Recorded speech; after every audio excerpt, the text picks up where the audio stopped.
Mrs. Schaefer. Here. Mr. Slater. Here. Ms. Thomas. Here. Superintendent Dr. Robertson. Here. Thank you. I'll entertain a motion to approve tonight's agenda. Mr. Chairman, I want to make a motion to add something to the agenda, please. And Mr. Chairman, you have 2 amendments that are on your desk tonight. They were emailed to the board last night. Okay, the consideration of the bond Yes.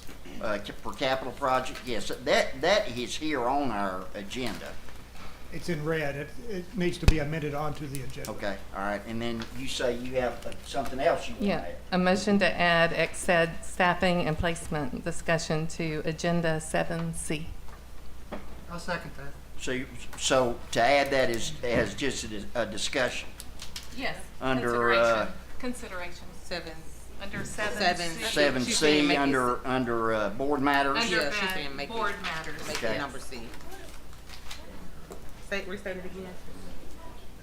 Motion to add exceptional education staffing and placement discussion to the agenda and under board matters 7C. I second. Exceptional education. Okay, and that will go under board matters as subsection C. No, Okay. exceptional education staffing Staffing. discussion is what she said. Yeah. Discussion.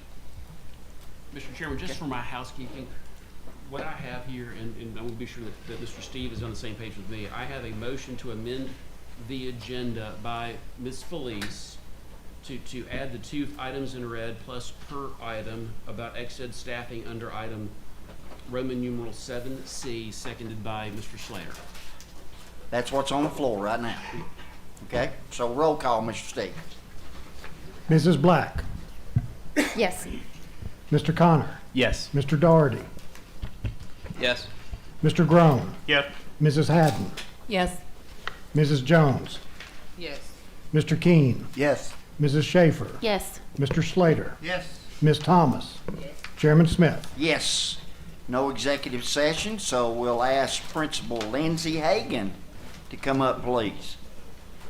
And it looks like you brought the boss with you.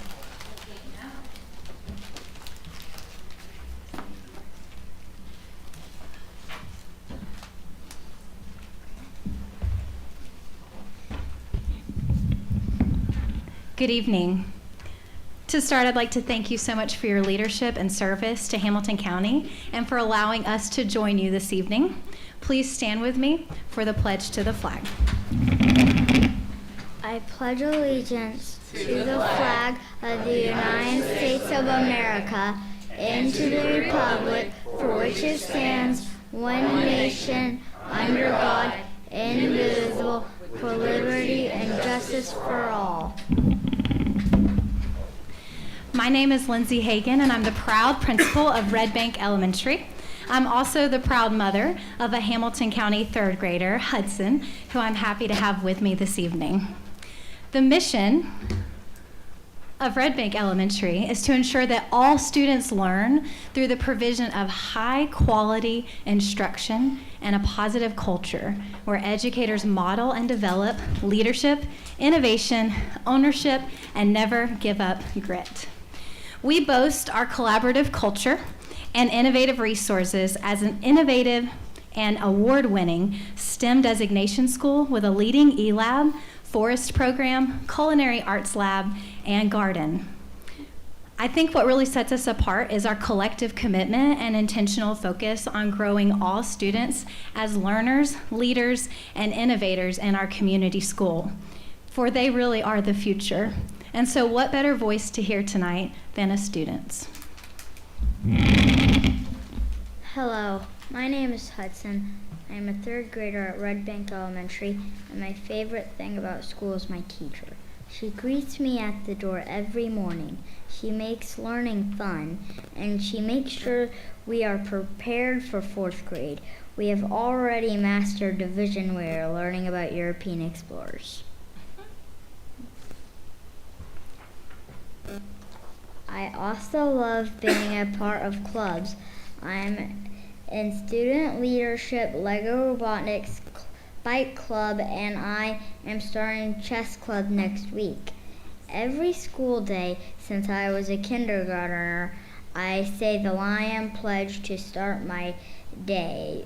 The pledge is important to me because it is a promise I make to myself and others. I'd like to start your meeting with the Lion Pledge today.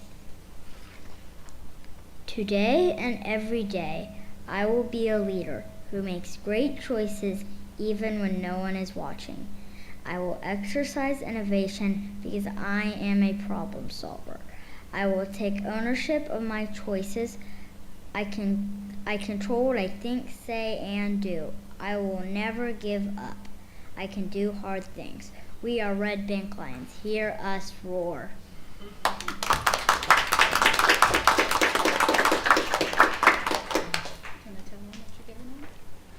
We have bookmarks that have the Red Bank Pledge for you made in our very own eLab.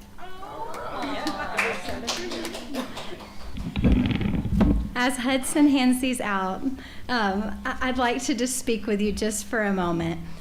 In this collaborative work, we're often asked, how do you model and develop students in these essential skills and grow them as learners, leaders, and innovators?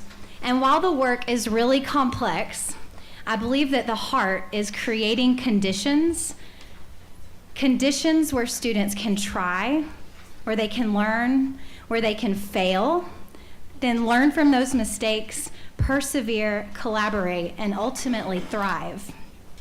As you meditate this evening on the Lion Pledge, I invite you to join us to lead by keeping students at the center of your decision making, even when no one is watching. To be solutions oriented and embrace the challenges of our amazing work as innovative problem solvers. To remember your circle of control and no control as you use your power to empower. And finally, to lead with grit and determination in support of us all, students, educators, and leaders, in creating the conditions we need for Hamilton County schools to truly thrive. Thank you.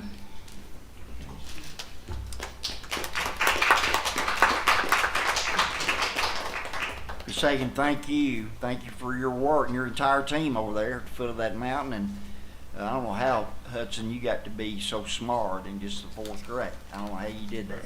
Third grade. It's amazing. But he'll take 4. Very well. Okay. So it takes us down to the approval of our consent agenda. I'll entertain that motion. So moved. Have a motion. Need a second? Second. Okay. I have a question. Have a motion and a second. Any discussion? Oh, okay. Go ahead. Yes. So, Mr. Bennett, Yes, ma'am. this has become an every year thing for me now, but with the piece of the agenda where there is police agreements. Where Yes, is ma'am. it? I need to recuse myself from that vote, but not from the whole consent agenda. So how do I handle that? You just noted it. Okay. We'll note it for the minutes that you were recusing yourself from that vote because of your connection with the city. Right. So I'm recusing myself for the record of item 7B, consideration of exercising 1-year options to renew leases with the city of Chattanooga for Avondale, Cedar Hill, and Daisy Head Start sites. Now, I'll point out that's not on the consent agenda. Yeah, I know, actually. but I just want to go ahead and state that, like, get out the way. Okay. So noted. Mr. Chairman, I just caught that. Yes. Do we need to do that before we take this vote? Yes, sir. Okay. So I overlooked the disclaimer and I caught that because of what you just said. So let me start to my far right. I don't think it applies as much I'll as just it go. used to. It does not It's apply. just me. Okay. Does not apply. I don't think it does not apply. Does not apply. Does not apply. Does not apply. I don't think anybody should. I declare that I have a relative who works for the school system and that the board's vote on budget policies, etc., may have an effect on my relative's employment. Even so, I hereby certify that I will cast my vote in the best interest of the school system. Does not apply. Does not apply. Does not apply. Okay, so now we will ask for a roll call. The motion that's on the floor is simply to approve our consent agenda with noting what Mrs. Jones shared. So roll call, Mr. Stick. Mrs. Black, Yes. Mr. Connor, Yes. Mr. Doherty, Yes. Mr. Groan, Yes. Mrs. Haddon, Yes. Mrs. Jones, Yes. Mr. Keene, Yes. Mrs. Schaefer, Yes. Mr. Slater, Yes. Ms. Thomas, Yes. Chairman Smith. Yes. So down under board matters, consideration of parking lot use agreement with First Christian Church. Dr. Robertson, just briefly explain to us where that is and what that is and kind of a little history there. Chairman, this is a parking lot that's adjacent to Tommy Brown down off of UTC's campus. We've had this agreement for maybe the entirety of that school's existence, but the church asked for a formal MOU, which makes sense. And so it's a $7,500 fee for the entirety of the year. It's budgeted under the operations budget.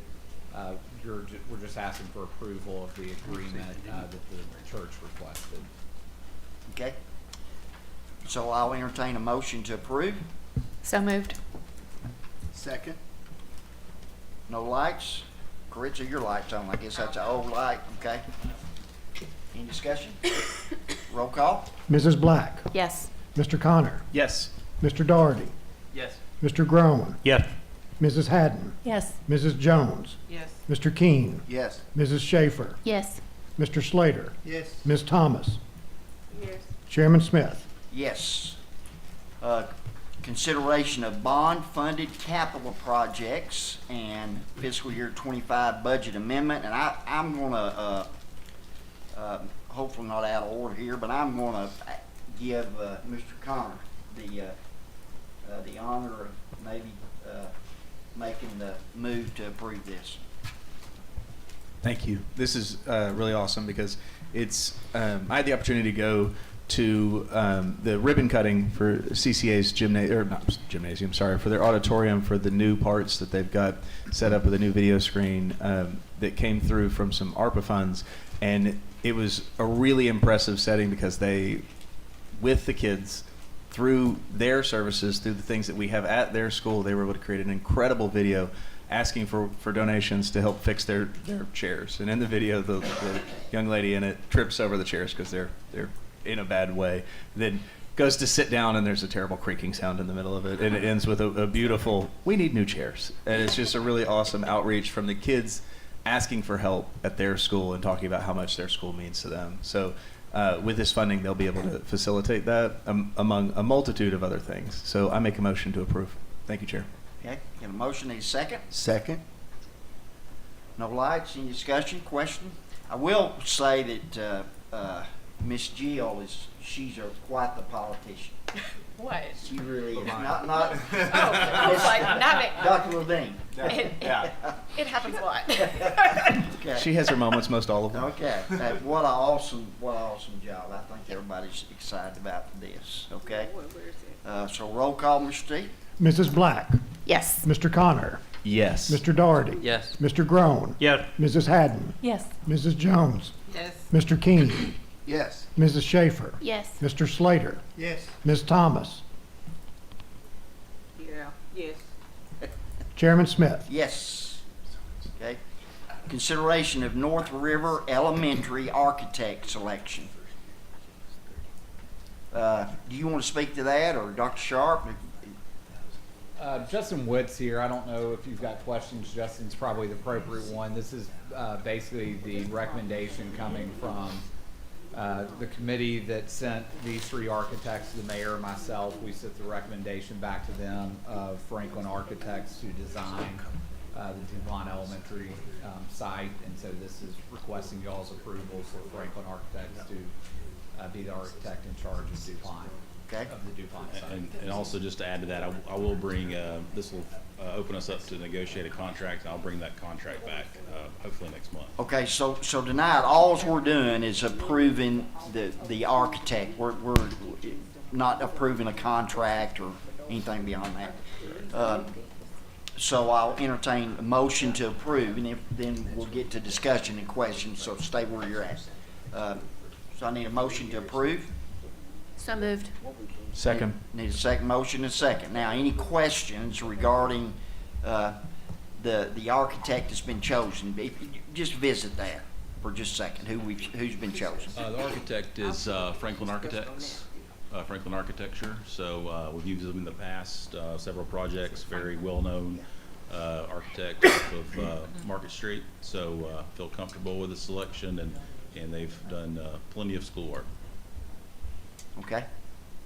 So, Ms. Joe, Which model are we going to use? I know with the architects, we were trying to use kind of the construction manager. Are we using that model with the architects from the get-go?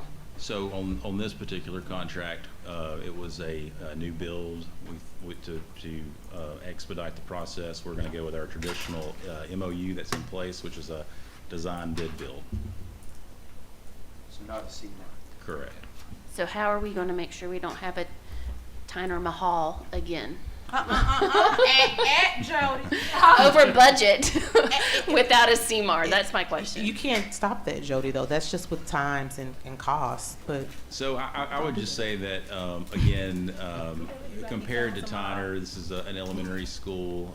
You don't have athletic fields. We're not transitioning parking lots and moving. There's so many moving parts. So, again, I think that we felt like this was the simplicity of this project is worth moving forward with our current MOU. So who's going to oversee the architects? That would be it would be me, our office. Yeah, our office with in conjunction with Franklin. So in this particular contract, a lot of the liability and cost control is put back on the architect. You sure you up for that challenge with this board? he's seen He's worse. done it many times. If he can survive me, the time he can survive it better. All right, Mr. King? And Tyner was a unique situation in that it was approved, and the very first part of it started before COVID, then slowed tremendously by COVID, and then had to readjust the budget from COVID and lack of supplies and all that. So that And it's problem also- is that the costs have never gone back down, and we knew they wouldn't. So I would school- also add that it was federally funded, so it's Davis-Bacon wages as Right. well. Okay. Miss Jackie, your light's not on to me, but it looks like you're trying to turn it on, so you're recognized. Well, it's not for him. It was for the last one that I wanted to say something on, so I didn't know how to do that. So we Okay. already voted on it, so I guess it passes. Yeah. Yeah, okay. Should have come in. I Okay. had a question. All right, well, let's take this vote, and I'll come back and give you an opportunity to do that. So, no more lights, so roll call, Mr. Steve? Mrs. Black, Yes. Mr. Connor, Yes. Mr. Doherty, Yes. Mr. Groan, Yes. Mrs. Haddon, Yes. Mrs. Jones, Yes. Mr. King, Yes. Mrs. Schaefer, Yes. Mr. Slater, Yes, with a hurry up on Sunny Daisy Middle. Ms. Thomas, Yes. Chairman Smith. Yes. Okay. Thank you. Thank you, Mr. Witt. So, Miss Jackie, you're recognized. What's on your mind there? I had a question, and maybe just some explanations for you all to explain as a new board member, because I often see all of the amendments to amend new additions to schools and various things to schools, but yet existing schools are not getting what they need, especially one of my schools when it comes to heat, air, and I know it's on the agenda to look at it, but if this is for year 2025, when will what's needed for the existing schools occur? And I don't know how the process works, so maybe it's gonna be this year. Is it gonna be even after that? I apologize, I didn't say. Are you saying that it's something in one of your schools that was on that Orchard Knob. project list Orchard Knob. last week? Yeah, so Orchard Knob, you approved us going into work with an architect to look at it. We're doing that. We expect within the next 4 to 6 weeks that we'll have that report. And just a reminder, the main question is that $6 million that was set aside for HVAC at Orchard Knob.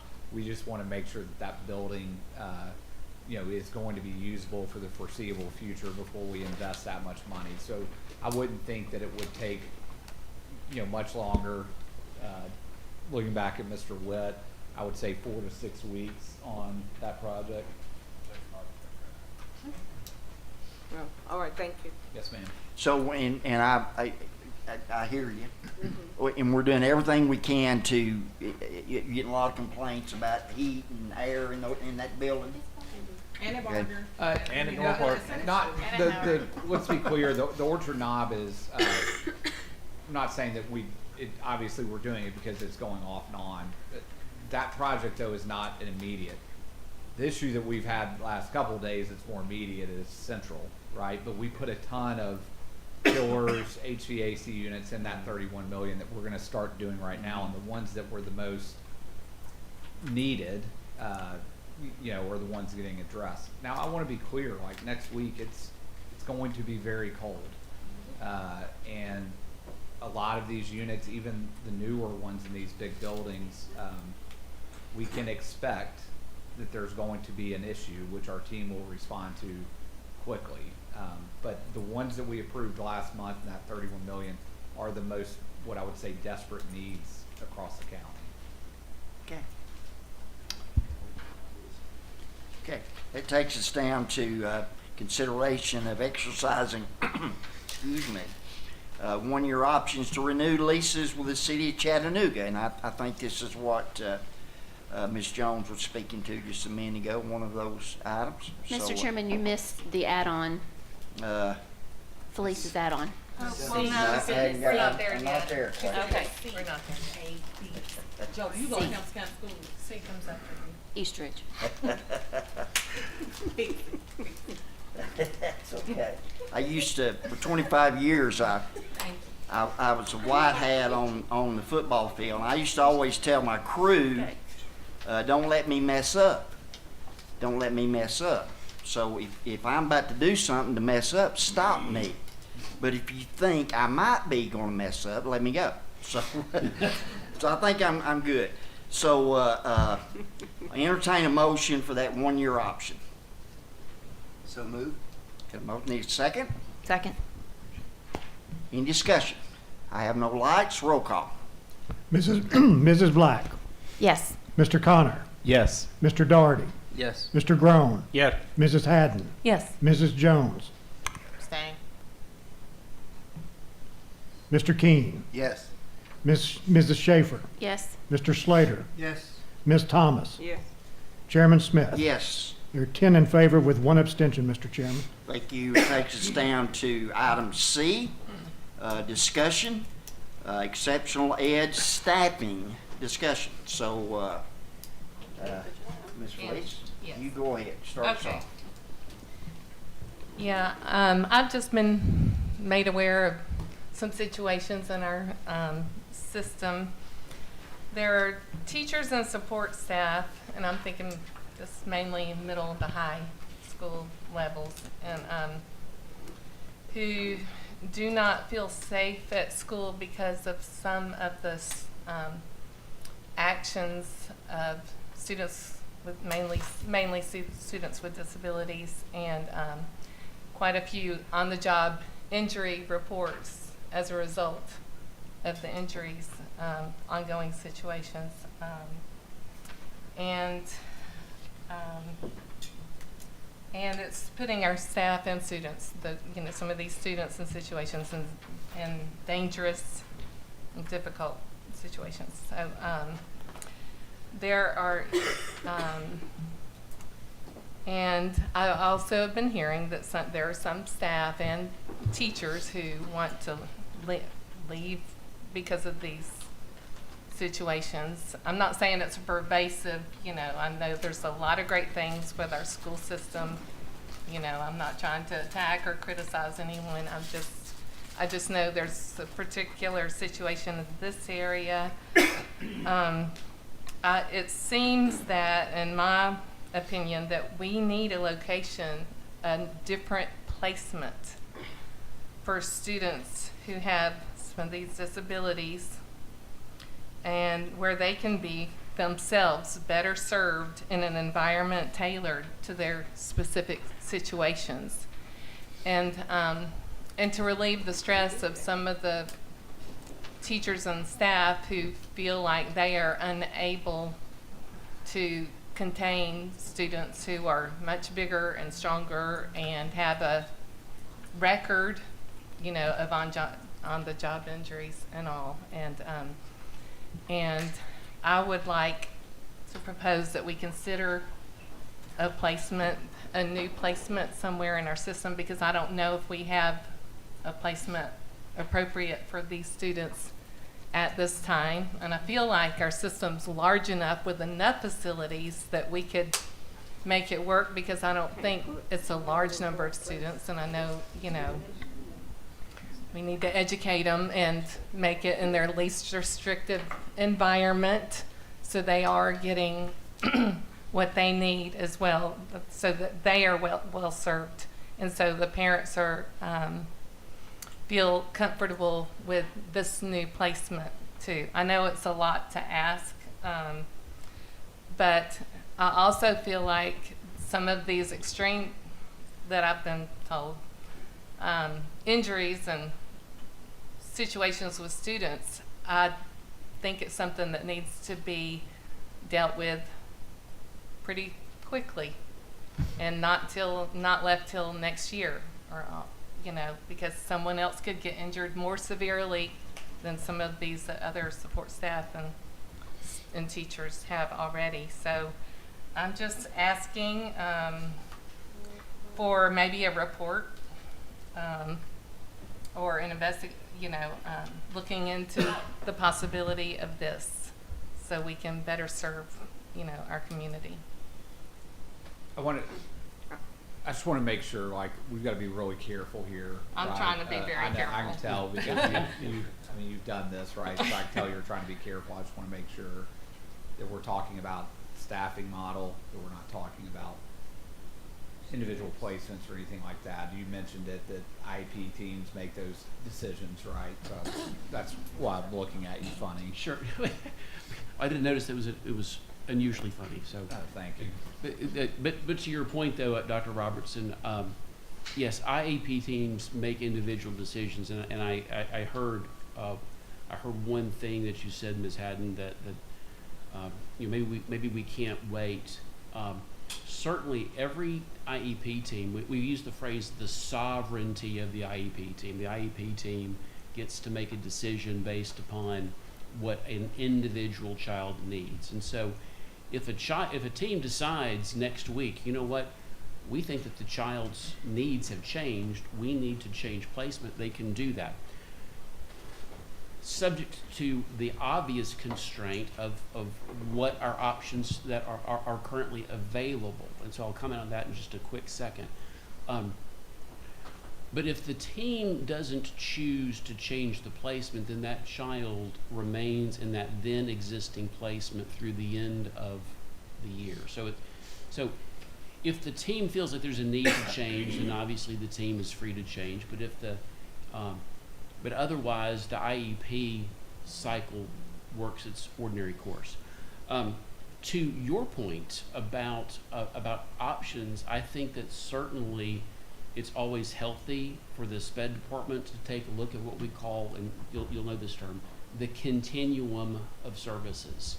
You know, you assume gen ed, but you also need to have other supports, generally to keep the child in gen ed, but you also need to recognize that for some students, the more appropriate placement is a little bit more restrictive. And so I think it certainly is appropriate for the ex-ed team, and I'll be happy to help them, to look at the census and figure out, do we have that full continuum of options available for students in Hamilton County? Mr. Bennett, and Chair, I think it's the recommendation of what Ms. Haddon made of like a report or some kind of, what makes it difficult is doing this with the entire board. I think what would be super helpful, given Ms. Haddon's background, that this kind of ties to staffing, it ties to budget season, but if Ms. Haddon would be willing to serve, and I would, Mr. Bennett helps us with this a lot, if she would serve the representative on the board as we go through this to make sure that, you know, staffing of exceptional ed is appropriate, that the continuum of services is appropriate, and as we go through, as maybe you feel like there are reports that need to go out, we can make those available to the entirety of the board. already started this, you guys know that.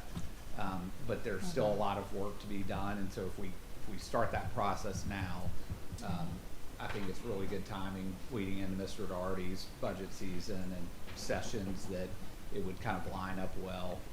And so, Mr. Chair, I guess what I'm asking is to fill the request of like reports. It would be helpful to have Ms. Haddon help us in that to make sure that, you know, the requests are coming and that she's a part of that process that would then inform the entirety of the. Okay, so, thank you for I volunteering would be to do honored. that. Does that require board action, or, Mr. Bennett? Not that I can think of, Okay. Mr. Chairman. I mean, Okay. you're not creating a committee. Okay, You're not staffing a committee. You're basically asking Ms. Haddon to serve as the board's liaison okay. on this topic. Yeah. All right.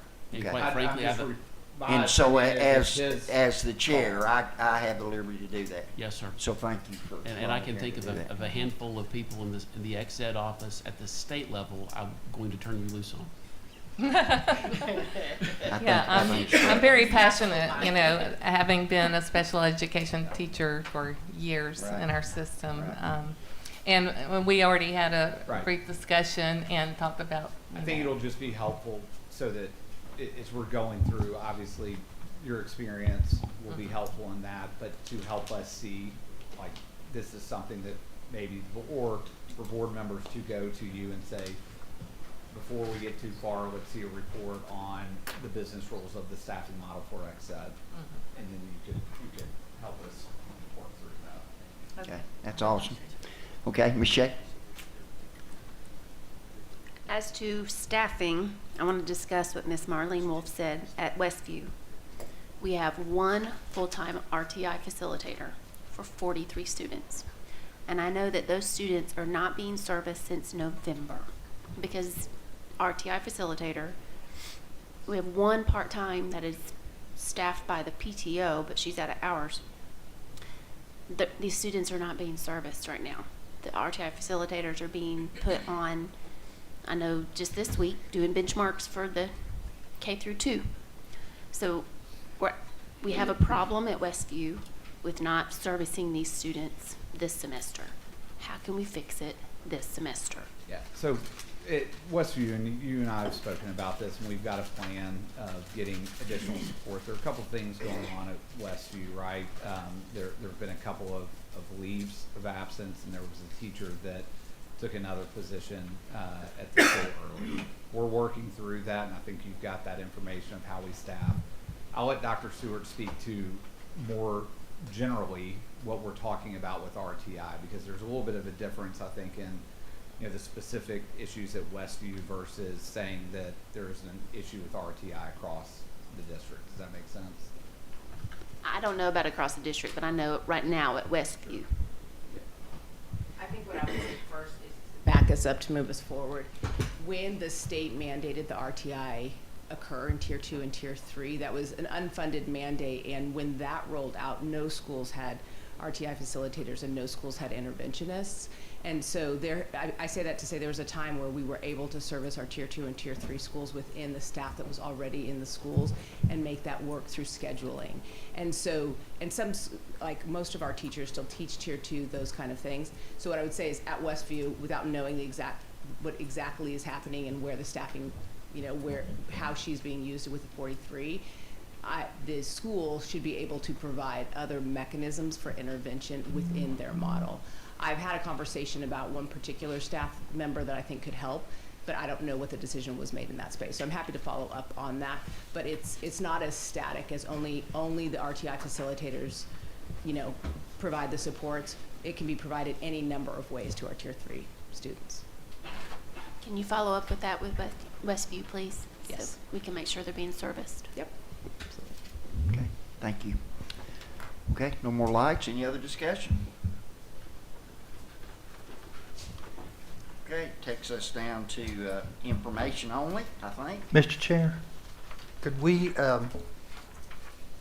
back up just a tad to 6B1A? I have a question 6. on the field trip. On the field trip. Yeah, Well, it's already been approved, you understand that? okay. Okay. Well, here's my question. We got 40 high school students going on a 2 or 3 day trip with 3 chaperones. That's 13 or 14 It's high school 3 kids. teachers, but that's not Staff including members. parents, right? But the Mr. Slater, thing says where are you 0, looking? He's 3 on staff members. Dr. Chip Dale, Community Superintendent Harrison. Says 3 staff members and 0 chaperones. That's 13 or 14 students per staff member. Now, I was in high school at one time, and that's not enough chaperones. That's not enough staff members, in my opinion.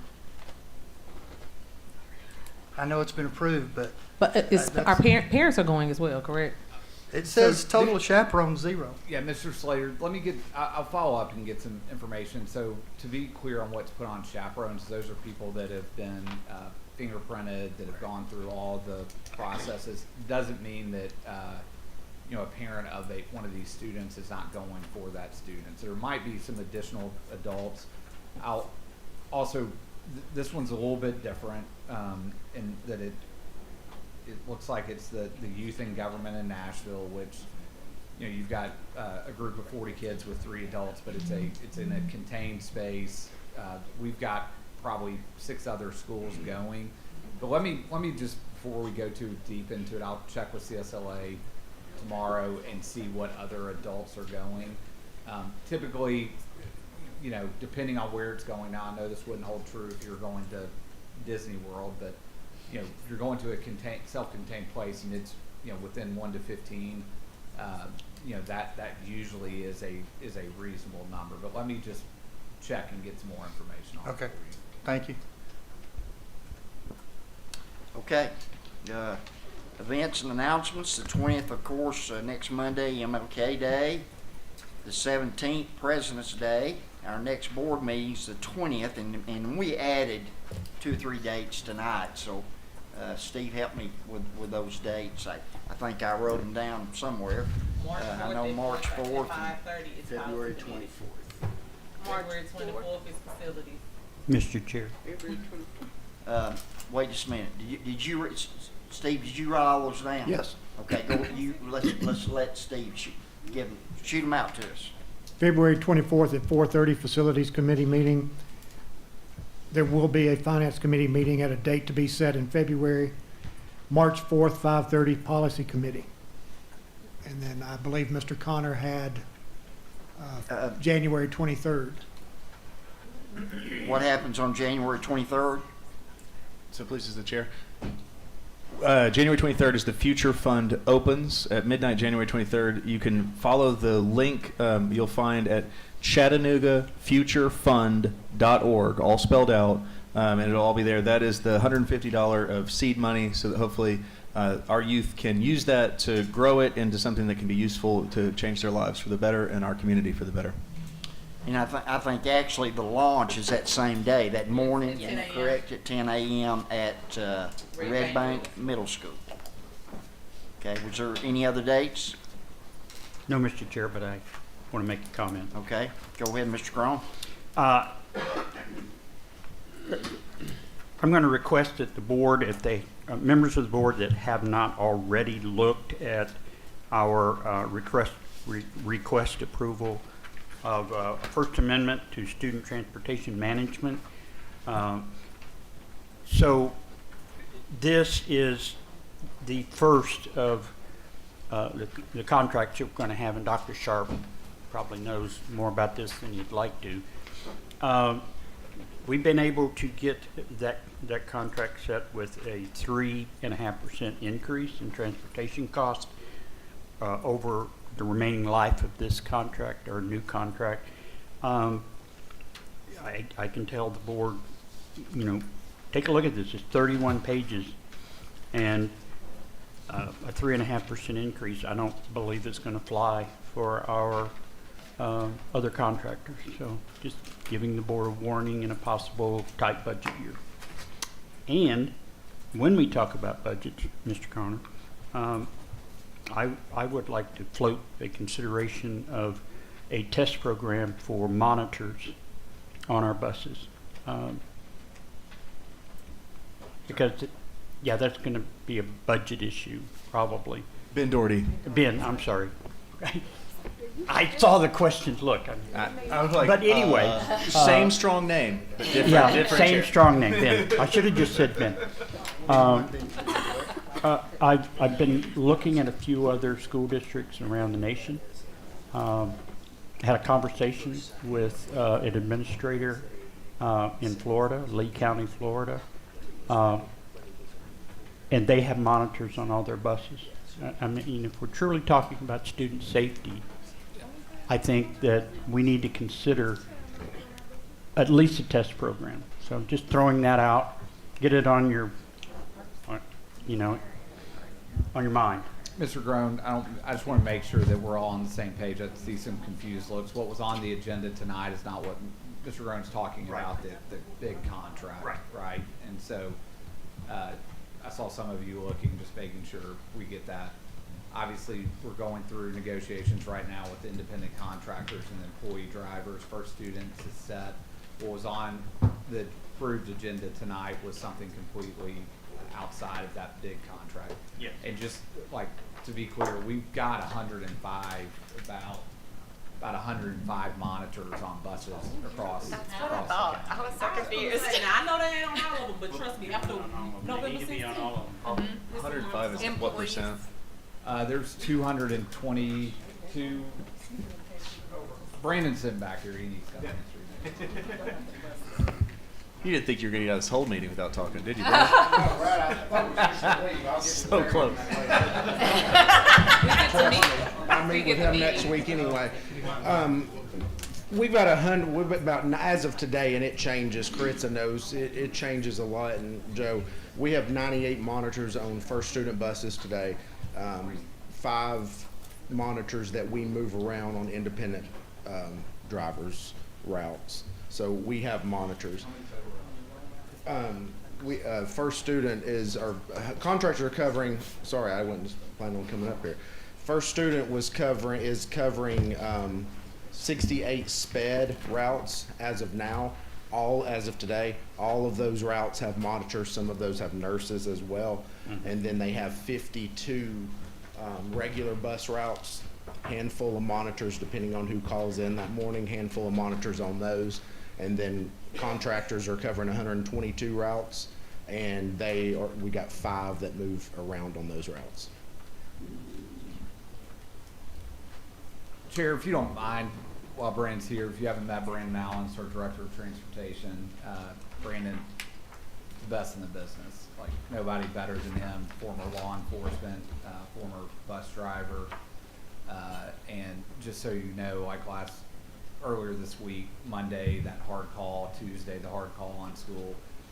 Brandon and his team are out looking at roads all across this county, and just want to take this moment to embarrass him a little bit. Just a little, sir. And I'll second that.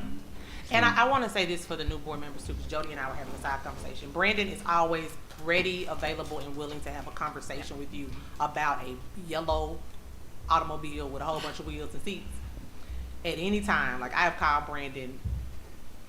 It's all times of the day, as most respectful I can be, but Brandon is always available to help, to answer, to connect you, to investigate, and he follows back up to tell you what's happening. So if there is a concern about a bus, the first person y'all should be going to is Brandon and having those conversations, because he will address he will address it and make sure that our children are safe. And I always encourage parents and everybody, before you go to social media, just call Brandon, because some people on social media not gonna help you, but Brandon will. He's We'll always figure it out. And even with our contractors, contractors and First Student, I mean, he's helpful in both aspects. We've had this discussion, Dr. Robertson, about the gun that was on, my kid's bus. So I don't know what we've done since that was the first of the year, what we've done in that regards for bus safety. We've put drivers through training. I meet with them all the time, independent contractors as well. First Student, they have their monthly meetings and we go over it. Anytime a driver sees something, sees a child that usually doesn't bring a band instrument or in school or on the bus or something, and all of a sudden starts bringing one, they're going to radio that into their dispatch. We're going to follow up with that principal that morning. We're not going to wait till the lunchtime. We're going to do it that morning. That has happened several times. The drivers have been trained to go out there on their bus routes, check their buses in the morning before we pick up kids, and then again watch the students as they get on. What are they carrying? What bags? What's different that you have noticed? After every tier, they check their bus and report back to dispatch with anything that they find. And we are, again, on the phone or showing up at a school, meeting with the principal and let them know, hey, we need to go check this locker, or we need to go figure something out with SRD or the SSO. Does that answer your question? A little for right now. Get with me later and I'll give you a little more. Anything else? Thank you. Thank you for the embarrassment. Thank you, Brandon. Okay, anything else? Okay, we stand adjourned.